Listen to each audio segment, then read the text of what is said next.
प्रस्तुत है the Lucknow post से समाचार वॉइस।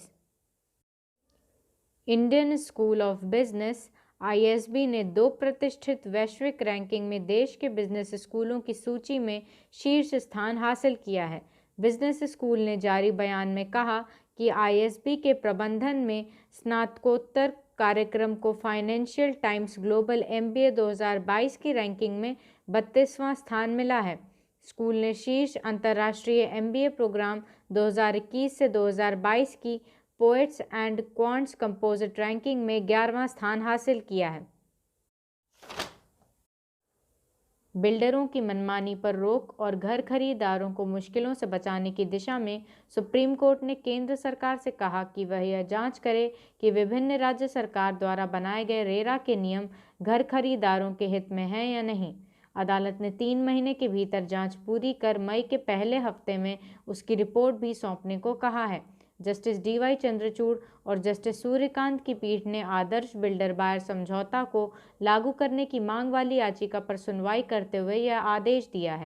पीठ ने कहा कि मौजूदा अवस्था में यह जानना आवश्यक है कि राज्यों द्वारा बनाए गए नियमों में केंद्र सरकार द्वारा 2016 के नियमों में अपनाए गए मानदंड शामिल है या नहीं, और क्या केंद्र और राज्यों के नियमों में कोई अंतर है जो घर खरीदारों के हित में नहीं है। LIC ने अपने प्रारंभिक सार्वजनिक निर्गम IPO को शेयर बाजार में लाने के लिए दस्तावेजों का मसौदा DRHP पूंजी बाजार नियामक सेबी के समक्ष दाखिल कर दिया। मसौदे के अनुसार सरकार LIC के 31.6 करोड़ से अधिक इक्विटी शेयर बेचेगी। कंपनी 5% हिस्सेदारी बेचकर लगभग 63,000 करोड़ रुपए जुटाना चाहती है। केंद्र सरकार चालू वित्त वर्ष के अंत तक LIC को शेयर बाजार में सूचीबद्ध कराएगी। IPO का एक हिस्सा एंकर इन्वेस्टर के लिए आरक्षित होगा, साथ ही 10% हिस्सा LIC के पॉलिसी धारकों के लिए रिजर्व होगा। दुनिया की शीर्ष 10 बीमा कंपनियों में LIC भी शामिल है। सुप्रीम कोर्ट ने CBI को तमिलनाडु के तंजावुर में कथित रूप से मिशनरी स्कूल द्वारा ईसाई धर्म अपनाने का दबाव डाले जाने पर छात्रा के आत्महत्या करने के मामले की जांच करने की अनुमति दे दी। जस्टिस संजीव खन्ना और जस्टिस बेला M त्रिवेदी की पीठ ने मद्रास हाईकोर्ट के आदेश को चुनौती देते हुए तमिलनाडु के DGP द्वारा दायर अपील पर नोटिस जारी किया है। पीठ ने कहा कि जारी नोटिस 3 सप्ताह में वापस किया जा सकता है। इस बीच आदेश के मुताबिक जांच जारी रहेगी।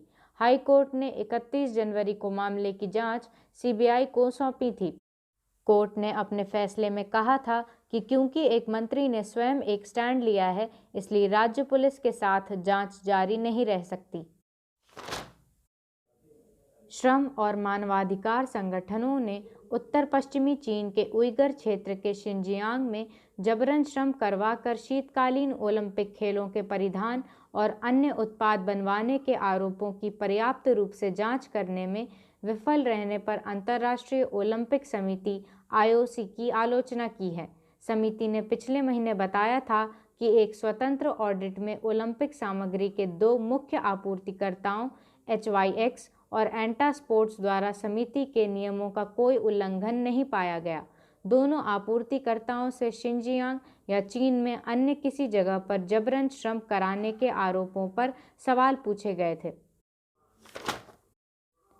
इलाहाबाद हाई कोर्ट ने PCS 2018 में चयनित अभ्यर्थियों को नोटिस जारी किया है।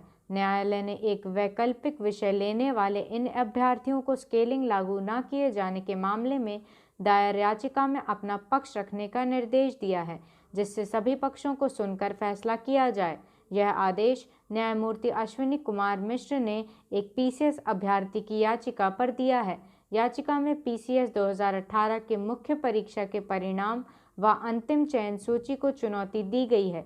दोनों परिणाम रद्द करने की मांग की गई है।